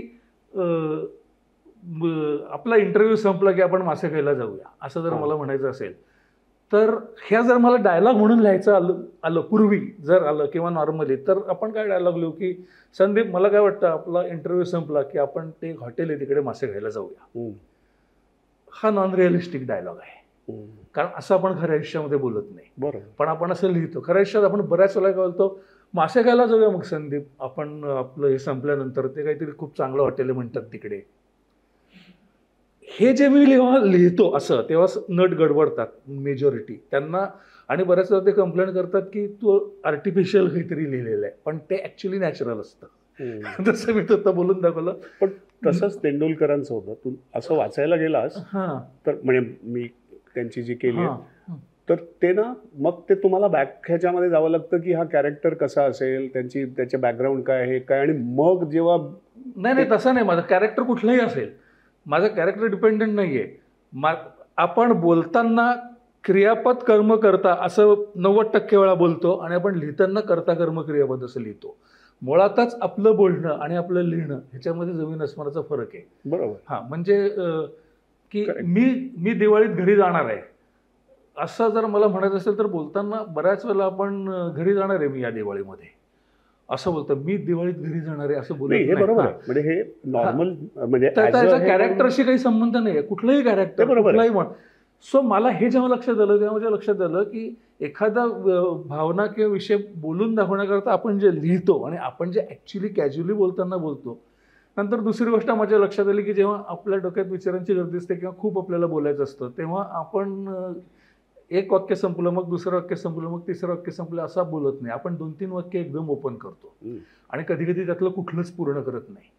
म्हणजे आणि ते आपल्या खऱ्या आयुष्याला हा संवाद करत असताना आपल्याला लक्षात येत नाही की म्हणजे ना मला असं वाटलं की हा सिनेमा मी बघायला जाणार होतो आणि खरं तर मला त्याचे सिनेमे आवडत नाहीत. अगदीच आवडत नाही असं नाही, सुरुवातीचा त्याला मला आवडला होता, पण मी मुळामध्ये खरं तर फार सिनेमे बघत पण नाही. तर मी तोच बघायला जाणार होतो. तर म्हणजे मी मुळात कुठल्या तरी नटाचा सिनेमा बघायला जाणार होतो पण शेवटी ठरवलं नको असं जर मला म्हणायचं असेल आणि ते मी काहीतरी सांगायला गेलो. याचं कारण माणूस जेव्हा विचार करत बोलत असतो तेव्हा फार कमी वेळा आपल्याला जे बोलायचं ते वाक्य ग्रॅमॅटिकली लोड झालेलं असतं आणि आपण ते वाचून म्हणतो. ऑन द कॉन्ट्ररी आपण जेव्हा लिहितो आणि समोरचा माणूस जेव्हा ते वाचून बोलत असतो तेव्हा ते सुविहित असतं. म्हणजे आपण ते नीट त्यातला गोंधळ बाजूला काढून ऑर्गनाईज करतो. अशा आणि तिसरी गोष्ट म्हणजे तिला आणि मला दोघांना काहीतरी बोलायचं आहे आणि ती पण बोलायला लागली मी पण बोलायला लागली तर आमची काही वाक्य ओव्हरलॅप होऊ शकतात. मग अशा वेळेला असं होतं की जो ॲग्रेसिव्ह माणूस असतो तो बोलत राहतो, समोरचा माणूस थांबून घेतो, माझं बोलणं पूर्ण होतो आणि मग ती म्हणते झालं की तुझं बोलून होता तर मी असं म्हणत होते असं म्हणून ती कंटिन्यू करते. पण आम्ही ओव्हरलॅप करायला लागल्या पहिल्या शब्दाला कोणी थांबत नाही. म्हणजे माणसाला वाटतं ही थांबेल, मी अजून बोलतोय, तिला वाटतं मी थांबेल, तिला खरं तर महत्त्वाचं बोलायचं आणि 5-7 वाक्य एकमेकांवरती ओव्हरलॅप होतात. आता हे ओव्हरलॅप हे आपल्याकडे चूक म्हणून धरलं जातं की एका माणसाचं बोलणं म्हणजे थिएटरमध्ये एका माणसाचं बोलणं संपायच्यात दुसरा बोलायला लागलं आणि दोन्ही एकत्र असं सुरुवातीला आमच्या प्रयोगाला लोकांना वाटायचं तुम्ही अजून तुमची रिहर्सल नीट झालेली नाहीये, तुम्ही अजून चुकता, म्हणजे असं एक पहिला बोलत असताना दुसरा पण बोलत. म्हणूनच म्हणजे नेहमी आपण म्हणतो की जो काही विषय असेल किंवा असेल लेखकापासून नटापासून किंवा की लाईफ रिक्रिएट करणं हा सगळ्यात मोठा सगळ्यात तो प्रोसेस आहे. म्हणजे उत्तम काही प्रोडक्शन किंवा सिनेमा किंवा काही व्हायच्या आधी होताना प्रोसेस हीच असते की how do you recreate life, बरोबर, राईट, विथ कॅरेक्टर्स, डायलॉग्स पासून अभिनय पासून सगळं. तर म्हणजे तुला सिनेमामध्ये आल्यानंतर म्हणजे जे मी आता म्हणतोय, कारण तू तुझं मूळ शिक्षण प्रॉपर ललितमध्ये किंवा हे वगैरे, मग सिनेमा किंवा तू पण वेगवेगळ्या माध्यमातून तू मला असं वाटतं की तू फार छान ते अडॅप्ट करत गेलीस, शिकत गेलीस. तर असे काही तू सांगू शकतेस की तुला सिनेमात तू कसा सिनेमा आत्मसात केला? म्हणजे मला दुसरं नाटक जेव्हा सुरू होतं देहभान, तेव्हा मला पहिली फिल्म मिळाली चकवा. आणि अंदाज नव्हता ना काहीच, मग कॅमेरासमोर जाण्याचा त्याच्या आधीचा अनुभव म्हणजे बिघडले टेलिव्हिजनवरचा. तो 3 कॅमेरा सेटअप होता, म्हणजे अर्ध नाटक अर्ध टेलिव्हिजन असं ते होतं. त्यातही आम्ही मजा करायचो रंगाबरोबर खूप. श्रीरंग गोडबोले, विनोद लवेकर, केदार, मजा होती. तर त्याच्यानंतर मी डायरेक्ट मोठ्या पडद्यावर आल्यावर मला काही एक अख्खं शरीर वापरून काहीतरी कन्वे करायची सवय होती, 3 कॅमेरा सेटअप आणि स्टेजमुळे. आणि ते अचानक इथपर्यंत आल्यावर ते काही टेक्निकली काही कळत नव्हतं. नट म्हणून लहानही होते आणि असं काही अंदाज नव्हता की काय करायला पाहिजे. आणि त्यानुसार थोडी तारंबळ उडाली. आमचा DOP होता शिरीष देसाई, आणि त्यांनी मला पहिला शॉट्स 2 शॉट झाल्यावर कोपऱ्यात घेऊन सांगितलं की तुला एक गंमत म्हणून सांगतो की आपण जे दिसणार आहोत ना ते मोठ्या पडद्यावर 40 पट दिसतो बरं का. असं एक त्यांनी मला शिकवायचा स्टान्स न घेता शिकवलं. तर मी आधी म्हटलं हा बाप रे, अच्छा 40, अच्छा हो का 40, हा म्हणजे बघा आता तू इकडनं इकडे डोळे फिरवलेस तर ते असे पडद्यावर दिसतात, असं त्यांनी मला सांगितलं. तो निघून गेला. मग त्याला इच्छा होती की ते मी आता करावं, आणि त्याच्यात मी गुंगले की अच्छा म्हणजे आता जर मी इकडे आहे ना असं जर मला स्टेजवर करायचं असेल तर ते मला क्लोजला कसं करायचंय, हे कसं कन्वर्ट करायचं, असं एक थोडंसं त्यांनी हिंट दिल्यावर हळूहळू आताही ते पूर्ण येतं असं नाही, पण प्रयत्न नक्की असतो की माध्यम बदललं. कारण असं होतं की तुम्ही एक काळ समजा एका नाटकाचे 350 प्रयोग सरक केले आणि अचानक टेलिव्हिजनवर तुम्ही काम सुरू केलं तर तो स्विच करायला सुरुवातीचा एखादा अर्धा एपिसोड तुमचा जातो की हॅलो 1 मिनिट थांब, टेलिव्हिजनवर आहेस. टेलिव्हिजनचं काम खूप केलं, 100 एपिसोड केले आणि तुम्ही सिनेमाच्या शूटला गेलात तर अचानक तुम्हाला एक क्षण लागतो की सिनेमा सुरू होतोय, टेलिव्हिजन नाहीये. डायलॉग कन्साइज आहेत, तर ती माध्यम त्याचं टेक्निकली खूपच वेगळी आहेत आपल्याला माहितीये. जरी पण तेच शिकणं फार, आणि हे तू आत्मसात करत गेले दिसतंय. म्हणजे तू सगळ्या माध्यमातून प्रयत्न नक्की करते, जसं यांनी रायटिंगचं मी म्हणतो. So this is where sustainability येते. आणि तुम्ही सगळ्या माध्यमातून तुमचं एक ॲक्टरची बॉडी जी दिसते अख्खी ती त्याच्यातनं दिसते.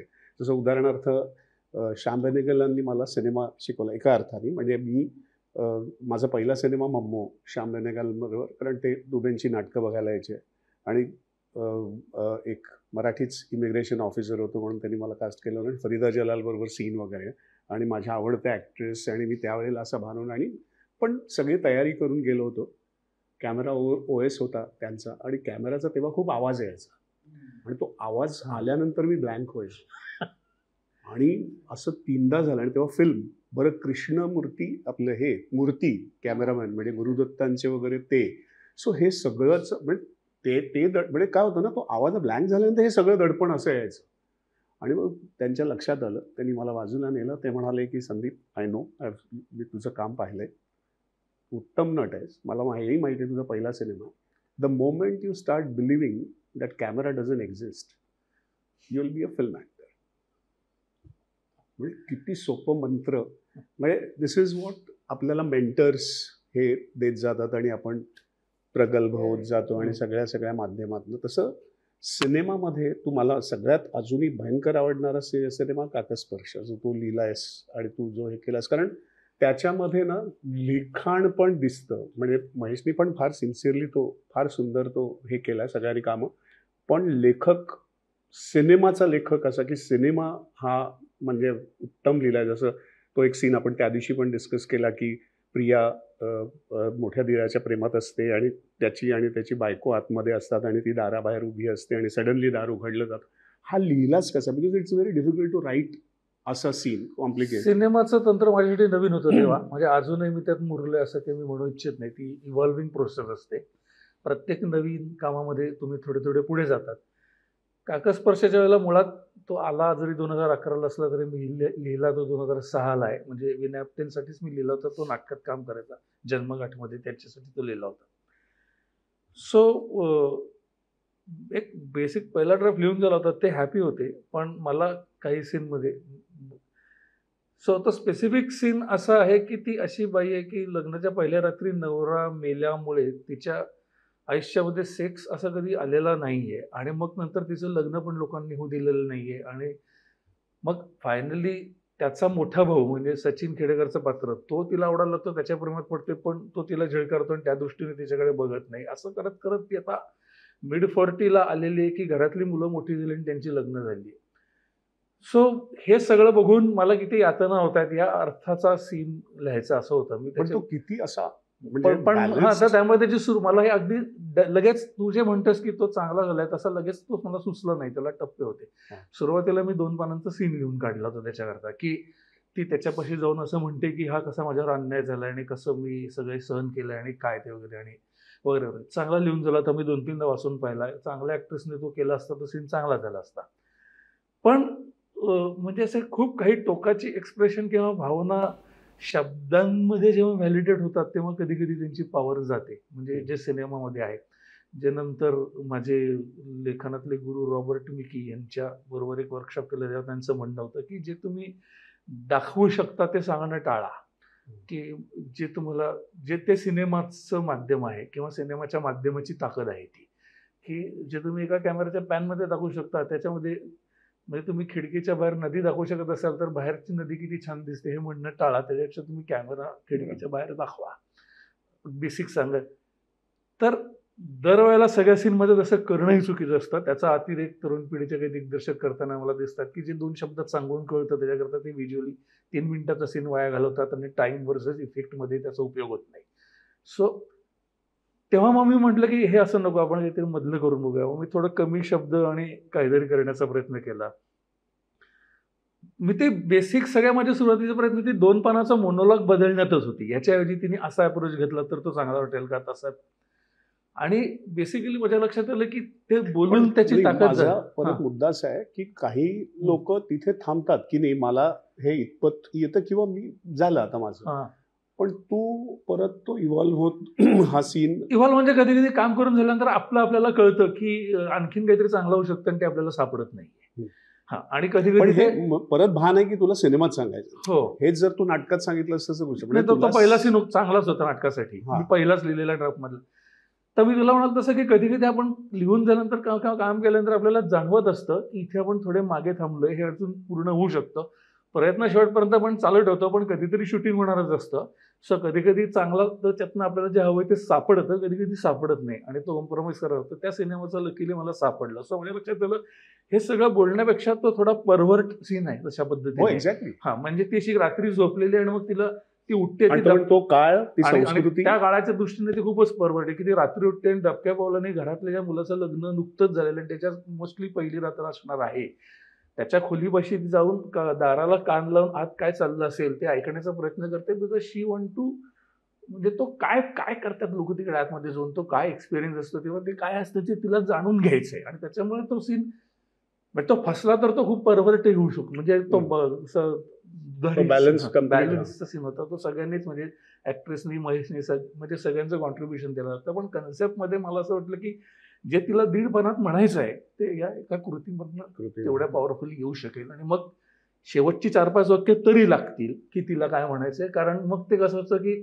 फेस्टिवलच्या सिनेमात 3 मिनिटं पण कळलं असतं कदाचित, पण ह्या तिने काय केलं असं वेड्यासारखं असं मास्यासारखा करण्याकरता मग थोडं कॉम्प्रोमाइज करून तो दार उघडून बाहेर येतो आणि तिला कन्फ्रंट करतो. तेव्हा मग ती शेवटच्या की हे माझं चुकलं, पण मग मी कधीतरी काय करणार आणि माझ्यावर असं असं झालंय. पण ते 2 पानाची सीनच्या ऐवजी 4-5 वाक्य आली फक्त त्याची शेवटची, असं त्याचं कोलॅबरेशन केलं. तो माझं पण बऱ्यापैकी मला आवडलेलं सीन आहे. म्हणजे मला असं वाटलं की जे आपलं ॲम्बिशन आहे शब्दांच्या ऐवजी व्हिज्युअलमधनं आपल्याला जे म्हणायचं आहे ते पॉवरफुली दाखवणं, ते आता थोडं थोडं जमायला लागलंय बहुतेक आपल्याला, असं मला वाटलं.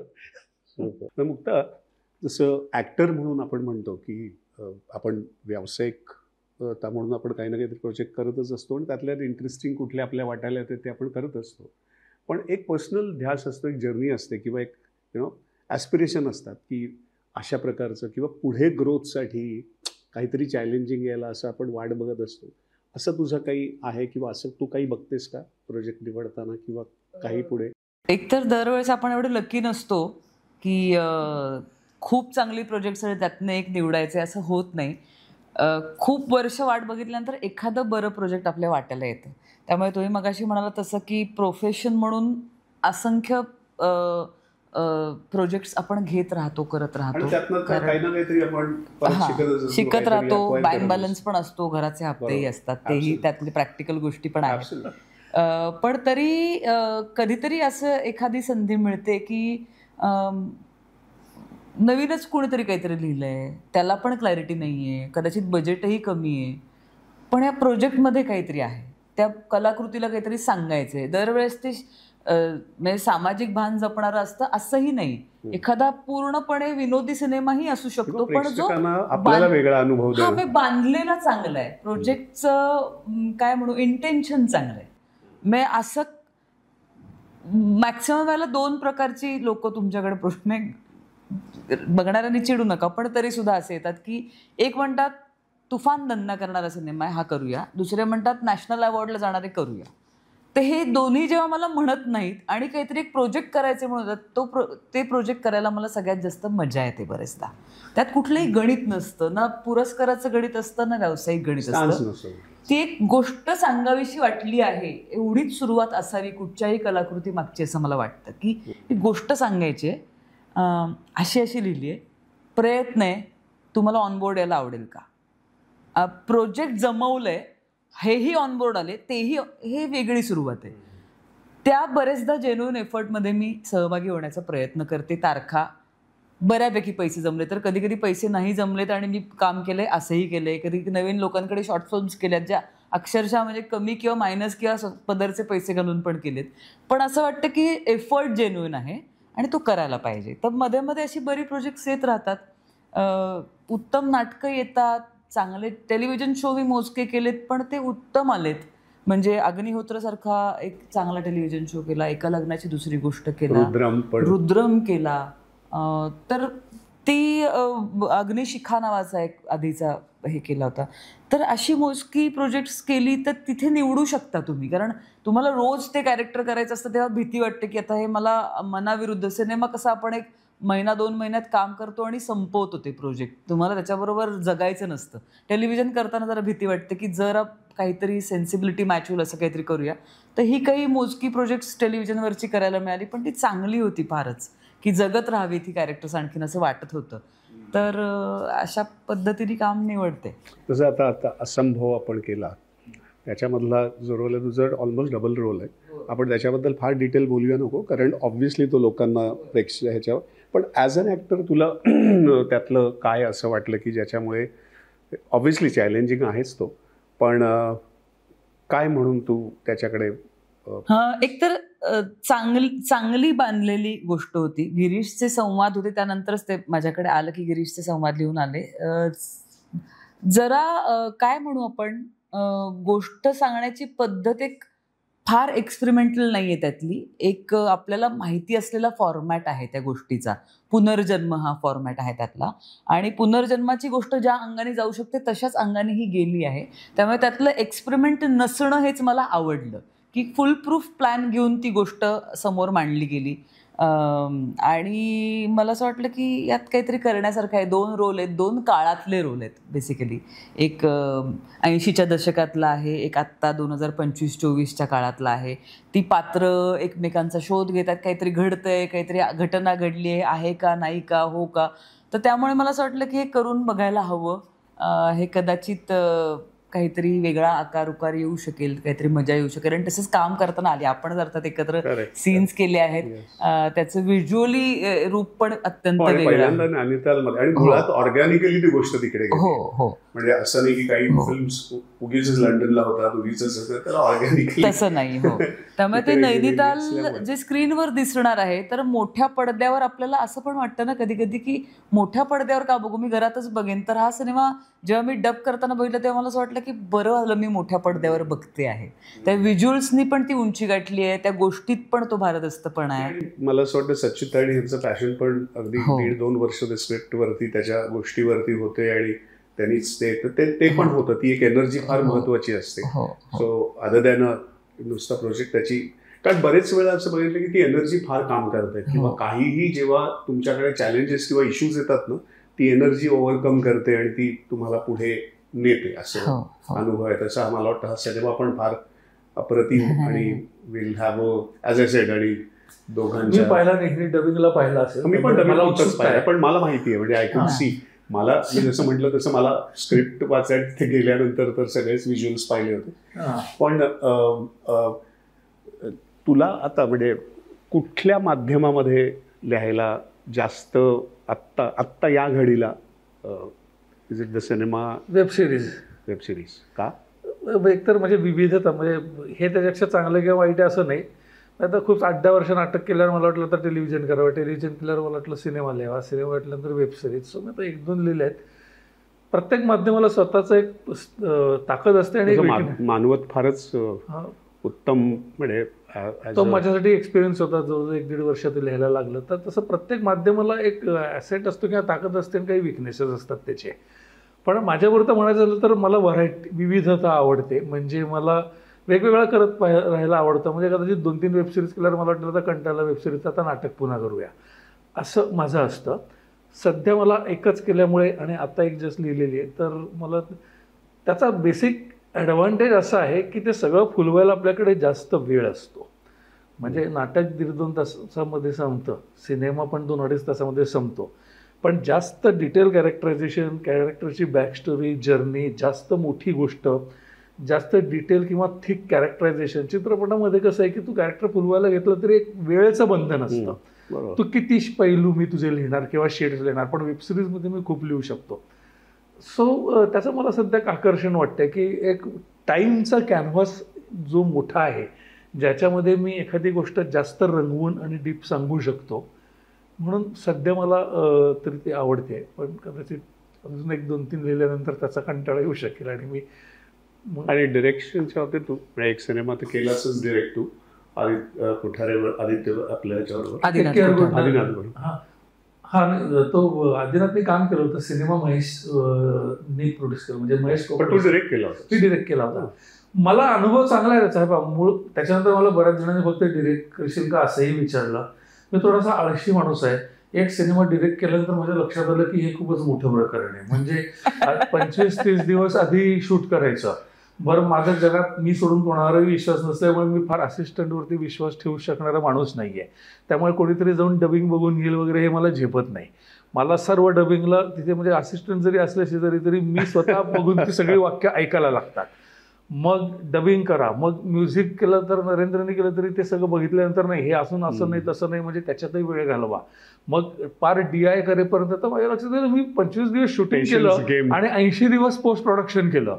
सो 80+25 एवढे दिवस मी ते सिनेमाकरता घालवले. त्याच्यापेक्षा घरात AC वगैरे लावून, खिडक्यांचे पडदे लावून, खुर्चीत बसून लेखन केलं तर मी 3 सिनेमे लिहू शकेन आणि याच्यात 4 पैसे मिळवू शकेन. काय विनोदाचा भाग सोडता. पण उन्हात खेड्याबिड्यातला सिनेमा असला, उन्हातानाच राबा, ते हॉटेल कुठे, इकडे कुठे, करेक्ट, त्याची टेम्परामेंटचा फार त्रास असतो. तुम्ही आता ते हिमाचलमध्ये जाऊन आपला सिनेमा शूट केला, मला त्याचंच कौतुक आहे की एवढ्या 0-4 मध्ये इकडे जाऊन -4 रात्रीचे वगैरे. तर ते खरं तर कारण आहे की मी थोडं त्याच्यापासून दूर जाण्याचं. पण मला आता पुन्हा हात शिवशिवायला लागलेले आहेत आणि मला वाटतं पुन्हा वेबसिरीज वगैरे नाही, ते 50-60-40 दिवसांचं शूटिंग कदाचित मला झेपणार नाही. पण एक चित्रपट आता परत डिरेक्ट करावा लिहून असं वाटतंय मला. नाटक डिरेक्ट करणं सोपं. तुमच्या डेट्स आहेत ना?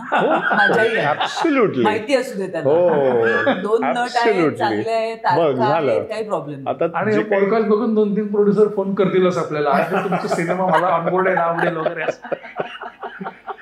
सो म्हणजे आपण बऱ्याच तुझ्या कामाबद्दल बोललोय, सिनेमाबद्दल पण बोललोय, पण रुद्रम ही एक फार अप्रतिम सिरीज आणि खूप गाजली आणि खूप लिखाणाच्या बाबतीत आणि हिने काम पण केलंय. सो त्या बाबतीत काही तू बोलू शकशील की तू ती सिरीज?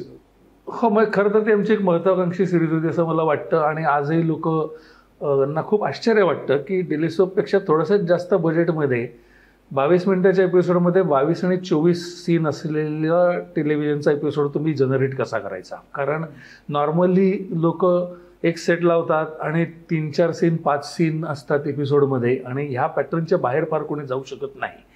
तर ह्या अशा पद्धती आणि सतत चेंजिंग लोकेशन, म्हणजे हिचं घर हे एक लोकेशन जर सोडलं तर सतत सगळ्या बदलणारे लोकेशन. तर मला वाटतं मुळामध्ये ही काम करेल असं मी सगळं कास्टिंग ठरवत असताना, कारण माझ्या डोक्यामध्ये जे होतं त्याच्याकरता खूप 4-5 गेटअप, वेगवेगळ्या पद्धतीचे रोल आणि फास्ट पिकअप असं कोणीतरी हवं होतं. आणि आम्ही काम करूनही खूप वर्ष झालेली होती, बऱ्याच काळात आम्ही काही केलं नव्हतं.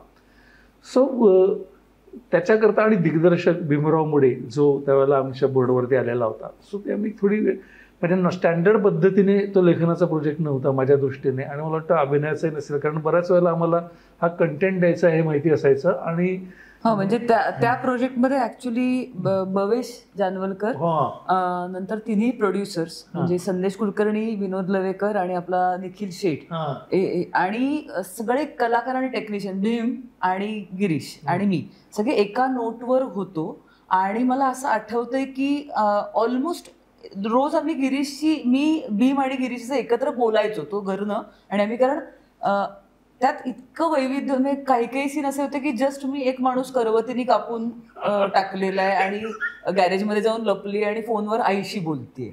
तर आता करवतीने माणूस कापून टाकलाय, हा सीन शूट झालेला नाहीये, तो कसा होणार आहे मला माहित नाही, कुठे होणार आहे मला माहिती आहे, पण करवतीने माणूस कापणार आहे एवढं मला माहिती आहे. आणि गॅरेजमध्ये लपले आणि आईशी बोलते आणि आईला सांगते, आई इन्शुरन्सचे पैसे तुला मिळू वगैरे असं काहीतरी.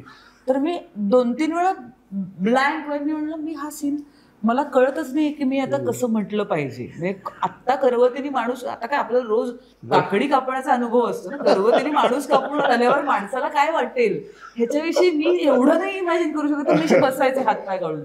मग भीम, गिरीश आणि मी असं बोलायचो की हा ठीक आहे इथपर्यंत. मला ना गिरीश, मी ब्लँक झालेली आता, मला तुम्ही काही हे करू नका वगैरे असं. मग भीम एक स्वतः ऍक्टर असल्यामुळे पण त्याचा मला उपयोग झाला की तो बरेचदा मला ती इंटेन्सिटी द्यायचा, ऐका ना वगैरे असं करून तो, आणि मग तो सीन आम्ही करायचो. पण एक चांगलं प्रोजेक्ट होतं ते आमच्या मते, आणि त्याच्याविषयी त्याचा पार्ट 2 कधी येणार आहे वगैरे असंही लोक विचारायचे. आम्हाला इथे काहीतरी त्याचं काहीतरी करावं व्हावं असं मनापासून वाटायचं की हे चांगलं जमून आलंय. पण सगळ्या कलाकारांची टीमही तितकीच पॉवरफुल आणि एन्थुसियास्टिक होती. म्हणजे संदीप पाठक होते, किरण करमरकर, वंदुताई होती, वंदना गुप्ते, अमिता खोपकर, मोहन आगाशे, खूप चांगली तगडी कास्ट. अनेक वर्षांनी सुहास पळशीकरांनी मला वाटतं काम केलं. हो, सुहास पळशीकर होते, अप्रतिम वेगळ्या भूमिकेत. किरण खोजे होती, खूपच चांगलं कास्टिंग होतं. पण ब्रिलियंट एक्सपिरियन्स होता तो. टेलिव्हिजन नाही, सिरीज नाही, नाटक नाही, सिनेमा नाही, अत्यंत वेगळाच जॉनर काहीतरी तो क्रिएट झाला आणि मोजकी होती. आणि त्याचं पुन्हा गंमत अशी होती की भवेशचं नाव मी याकरता घेईन की ती गिरीशनी अख्खी लिहिलेली सिरीज होती. म्हणजे सिनेमासारखं अख्खं स्क्रिप्ट रेडी होतं, म्हणजे डायलॉग लिहायचा तो, पण गोष्ट अख्खी बांधलेली होती. त्यात कुठेही एपिसोड झाल्यानंतर टेलिव्हिजन सारखे बदल नव्हते. बरेचदा त्याच्या लिखाणाच्या जवळ जाण्याची हे मला होती, कारण मला थांब मला रिदम येतो याचा, कळतंय मला काय आहे ते, असं व्हायचं बरेचदा. सो आत्ता विषय निघाला, आत्ता ओघाली तसं 4-4 परत रिवाईव्ह झालं आणि तू काम केलंस आणि तू वंदना देवीचा रोल केला होता. तुला परत त्याच्याकडे रिव्हिजिट करता, तू पाहिलं असेल ना आधीचं प्रोडक्शन? मी 9 वर्षाची होते, पण म्हणजे मला हार्डली काही त्याच्या मेमरीज आहे. मला एक काहीतरी महत्वाचं बघितल्याचं आठवतंय. मला त्यातली एक ऍक्ट्रेस फोनवर खूप वेळ बोलायची एवढं आठवतंय, आणि एक खूप हसायची एवढं आठवतंय. म्हणजे ती असावरी होती. आणि मला त्या लहान वयात एवढंच कळलं होतं की म्हणजे त्या रायटिंगचा परिणाम कसा होतो की मी 9 वर्षाची असताना बघितलं होतं तेव्हा मला आसावरीचं कॅरेक्टर बघून मला एवढं कळलं होतं की हसणारा प्रत्येक माणूस आनंदी असतोच असं नाही. ही कॉन्सेप्ट तेव्हा पहिल्यांदा मला इंट्रोड्यूस झाली ते नाटक बघून, कारण ती खूप म्हणजे खळखळून हसायची असावरी त्यामध्ये, आणि ती अत्यंत आतमध्ये कोर तिचा म्हणजे नाटक वाचल्यावर कळतच. पण तेव्हा मला असं की अच्छा, हसणारा प्रत्येक माणूस आनंदी असतो असं नाही, असं ते तेव्हा मला कळलं होतं. आणि सगळ्यात आवडलेलं पात्र होतं माझं ते. तर ते करायला मिळालं तेव्हा मला लॉटरीच लागली. म्हणजे मला मजाच आली जेव्हा चंद्रकांत कुलकर्णी सरांनी विचारलं की करूया का. म्हणलं सर फक्त मी तेच की रिलेव्हंट वाटेल का, काय वाटतंय आत्ताच्या काळात वाटेल का. ते म्हणलं एकदा वाचन करूया ना, कारण चार चौघी हे व्यवस्थित. पण आज ते डायलॉग्स ऐकताना, ते सीन बघताना, आजचा ऍक्टर म्हणून, आजची मुलगी म्हणून मला काय वाटतं हे मला आज ऐकायचं होतं. त्यामुळे आम्ही 1 वर्ष 100 प्रयोग, एवढीच माझी कमिटमेंट होती. ते 2 वर्ष 350 प्रयोग करून आम्ही थांबलो आणि शेवटच्या प्रयोगापर्यंत ते फुल केलं. म्हणजे शेवटचे 2 दिवस तर आम्ही सकाळी 7चे पण प्रयोग लावले एक्स्ट्रा. दुपारी 4चा प्रयोग आणि सकाळी 7चा एक प्रयोग, तोही फुल गेला. जवळजवळ रजनीकांत नाटकच रजनीकांत देतो. कारण त्याचे किती रन्स आणि किती, म्हणजे आधीच्या टीमनी 12,500 वगैरे शोज त्याचे, मला वाटतं काहीतरी खूप जास्त शोज झाले त्याचे. 12,500 नसेल, चुकीचा आकडा आहे, पण खूप जास्त प्रयोग त्याचे केले. तर वेगवेगळ्या टीम, बंधुताई कॉमन असताना वेगवेगळ्या टीम्सनी पण केली. स्मिती पण होती आपली, स्मिता सरवते पण त्यामध्ये एकदा होती एका व्हर्जनमध्ये. तर त्यामुळे ते नाटक आम्ही रिव्हिजिट आम्ही नाही केलं, चंदू सरांनी केलं. आम्ही पहिल्यांदाच केलं, पण चॅलेंजिंग होतं. पण त्या रायटरची पण ताकद मला अशी वाटते की तो जो 20 मिनिटाचा फोनकट आहे, तो पहिल्यांदा वाचतानाच तुम्हाला समोरचा माणूस काय बोलतो हे ऐकू यायला लागतं. इतकं पॉवरफुली ते लिहिलंय त्यांनी. त्यामुळे त्या नटाचं कौतुक होतं काम करणाऱ्या, नक्की. म्हणजे आधी बंधुताईचं ती सुंदरच करत असे, प्रश्नच नाही. माझंही कौतुक झालं. पण त्याचं खूप सारं श्रेय दळवी सरांना आहे, कारण त्यांनी ते तसं लिहिलंच आहे की समोरच्याचं ऐकू येतं मनात तुम्हाला. आणि चंदू सरांनी फ्रीडम दिला होता मला, म्हणजे कुठल्याच साच्यात मनात बसवलं नाही. त्यांनी मला तो सीन बसवण्याची फक्त एक प्रोसेस सांगते. तो सीन बसवताना त्यांनी जेवढा सीन होता ना, तेवढंच त्या सीनविषयी लिहून आणलं होतं. ते त्या सीनची वाक्य कशी म्हणायच्याविषयी बोलले नाहीत. हा सीन जेव्हा लोक बघतील तेव्हा काय वाटलं पाहिजे हे त्यांनी लिहून आणलं होतं. आणि तो सीन सगळ्यात शेवटी बसवला नाटकाच्या, म्हणजे सगळ्यात शेवटचा सीन बसवायचं काम ते होतं. बाकी सगळं नाटक बसवून झालं होतं. आणि मी रोज प्रेशर म्हणते की सर फोनकट कधी बसवायचा, बाळा बसवायचा वगैरे करून. ते घेऊन आता आज सगळ्यांना सुट्टी मुक्ता आणि मी काम करणार आहोत. आणि ते घेऊन आले आणि ते 2 मोठी 3 पानं घेऊन आले होते. आणि ते म्हणतात फक्त वाचतो, तू ऐक. सो त्या सीनमधनं काय इफेक्ट हवा आहे हे त्यांनी मला वाचून दाखवलं. आणि ते मी ट्रान्सलेट करण्याचा प्रयत्न केला. आणि त्यात काही बारीक सारीक बदल असेल त्यांनी केले आणि त्यांनी अप्रूव्ह केले. वेगळी इंटरेस्टिंग पद्धत होती ती. This is how you grow in all projects, एक एक करून. तुम्हाला असं वाटतं आपण म्हणजे बऱ्यापैकी कव्हर केलं, राईट? हो, आपल्या गप्पा चालूच राहतील. Exactly. आपण आता पण यांच्यासाठी आय थिंक 2 महत्त्वाच्या गोष्टी आल्या, पण 4 चौघी हे बरं झालं असं मला वाटतं त्याच्यामध्ये.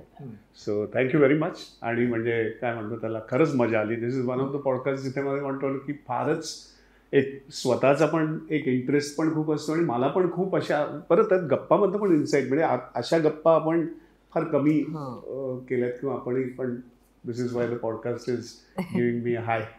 Thank you very much. Thank you. Maharashtra शासनाने आज सन्मानित केलं आणि विच इज व्हेरी प्राऊड. म्हणजे ह्या वयामध्ये असं एवढं वी शांतारामांच्या नावाने तुला जो सन्मान मिळाला आहे, आणि विच इज कम्प्लिटली म्हणजे काय म्हणतात त्याला, डिझर्वेबल, ॲब्सोल्युटली डिझर्वेबल. आणि म्हणूनच म्हणजे मी हा सगळा बॉडी ऑफ ज्यांनी थोडा काही मिस केला असेल त्या पॉडकास्ट निमित्त त्यांना कुठेतरी त्याची जाण व्हावी, मिळावं. आणि त्याच्यानंतर हा जो आज तुला मिळाला आहे, विच इज अमेझिंग. सो म्हणजे I think this is the best note to end. So या गप्पातनं मलाही खूप आनंद मिळाला आहे, मलाही खूप इन्साईट्स मिळालेत. पण माझी एक इच्छा होती की या दोघांबरोबर काम करावं. आणि ह्या वर्षी ते निमित्त साध्य झालं, कारण आमचा एक सिनेमा येतो आहे असंभव, या महिन्याच्या 21 तारखेला.